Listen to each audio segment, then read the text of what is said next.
అద్భుతం. జగన్మోహన్ రెడ్డి గారు ఏదన్నా కూడా బాగోదు. చంద్రబాబు నాయుడు గారేమో కృష్ణానది ఒడ్డున ఏమి లేదు. ఒడ్డునంటే మీకు ఎంత చిత్రం ఏంటంటే వెళ్ళి కాళ్ళు కడుక్కోవచ్చు ఆయన బెడ్రూమ్లోంచి. ఆ బెడ్రూమ్ మునిగిపోయిందంట. నేను చెప్పనా, ఇది ఇంగ్లీష్ పేపర్లో రాశారు. తెలుగు పేపర్లో రాస్తే వాళ్ళు తాట తీసేవాళ్ళు. ఇంగ్లీష్ పేపర్లో రాశారు. ఫస్ట్ ఫ్లోర్లో ఉన్న సామాన్ అంతా పైకెత్తారంట. నీ కొంప మునిగింది, మునగదా? అందరి కొంపలాగా నా కొంప మునిగింది. అందరి కొంపలాగా నీ కొంప ఎట్టా మునిగిద్దండి? నువ్వు కృష్ణానది ఒడ్డునున్నావు కాబట్టి మునిగిద్ది. నా కొంప మునగలేదే? జగన్మోహన్ రెడ్డి గారి కొంప మునగలేదే? విజయవాడలో వాళ్ళ కొంప మునగడానికి నువ్వు కదా కారణం. ఈ కొంపలు మునగడానికి కారణం నారా చంద్రబాబు నాయుడు గారి అసమర్థత.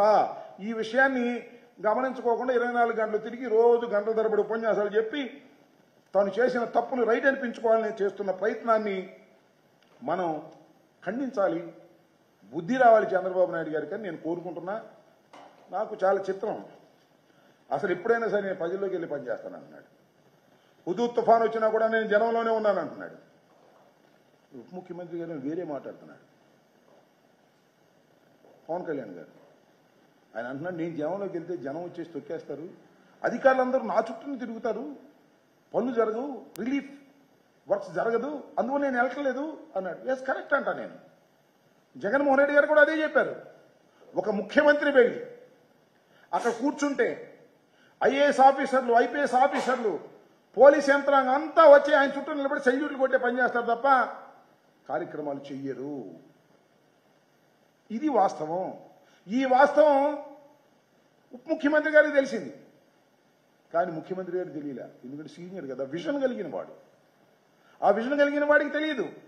విజన్ లేని మా బోటి పామరుకి తెలుస్తూ ఉంటుంది అటు వెళ్ళకూడదు ఆయన అని. It is the debatable subject. ఏంటిది నాకు అర్థం కాదా? 24 గంటలు నేను అక్కడికి వెళ్తాను, పడవ మీద తిరుగుతాను, ప్యాకెట్లు చూస్తాను, అమ్మాయిలు వాళ్ళందరినీ పలకరిస్తాను తల్లుల్లాగా. 24 గంటలు అక్కడే ఉంటాను, బోట్లో వెళ్తాను.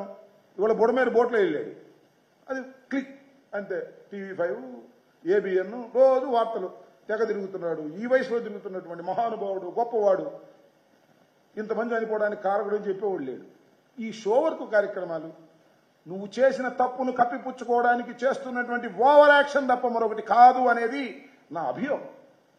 ఈ అభియోగంలో వాస్తవం ఉందో లేదో మీరు ఆలోచించమని మనం చేస్తున్నా. దుర్మార్గమైనటువంటి కార్యక్రమాలు చేసినటువంటి వ్యక్తి నారా చంద్రబాబు నాయుడు గారు ఆయన అసమర్థతను కప్పిపుచ్చుకునేందుకు ఇలాంటి కార్యక్రమాలు చేస్తూ ఉన్నాడు. ఇకపోతే పవన్ కళ్యాణ్ గారు సరే ఆయన చెప్పాడు, నేను ఇప్పుడు 3వ తారీఖు సాయంత్రం అనుకుంటా ఆయన వచ్చింది. ఇప్పుడైతే జగన్మోహన్ రెడ్డి గారు బెంగళూరు నుంచి వచ్చి వెళ్ళి విజయవాడలో పలకరించారు.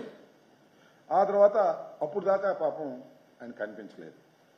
నువ్వు ఎందుకు వెళ్ళలేదు, పరామర్శించలేదు, నువ్వు ఎందుకు చంద్రబాబు నాయుడు గారి లాగా విజిట్ చేయలేదు అనే విషయాలను నేను అడగదలుచుకోలేదు. తప్పు కూడా ఆయన చెప్పేశాడు దానికి సమాధానం. ఏమని, నేను వెళ్తే అనవసరంగా అధికారులందరూ నా చుట్టూ చేరతారు, రిలీఫ్ వర్క్స్ జరగవు అన్నాడు. ఇట్స్ రీజనబుల్, నేను కూడా యాక్సెప్ట్ చేస్తా. అది కాదు ఇక్కడ పాయింట్. అసలు ఇన్ని రోజులు మీరు అసలు స్పందించలేదే? మీరు చెప్పాలిగా. ఇట్లా వర్షం వచ్చింది, వరద వచ్చింది, ఇంతమంది చనిపోయారు, విజయవాడ లాంటి పట్టణం మునిగిపోయింది, సోదరులారా జాగ్రత్తగా ఉండండి, లేదు నా అభిమానులారా మీరు వెళ్ళి పని చేయండి అని ఒక స్టేట్మెంట్ ఎందుకు ఇవ్వలేకపోయారు? అంటే మీరు అప్పుడు దాకా మీకు దృష్టిలో లేదు, మీ దృష్టిలో లేదు, చంద్రబాబు దృష్టిలో కూడా లేదు. చంద్రబాబుకి ఇంట్లోకి నీళ్ళు వచ్చిన తర్వాత ఆయనకి దృష్టి వచ్చింది, జగన్మోహన్ రెడ్డి గారు వచ్చి విజయవాడలో కూర్చున్న తర్వాత మీకు మేలుకు వచ్చింది, మీరు వచ్చారు. తప్పు అంటున్నా. నేను వేరేగా మిమ్మల్ని దూషించాలనేది కాదు. మీలాంటి వాళ్ళు రెస్పాన్స్ కావాలి, దాన్ని గుర్తించాలి.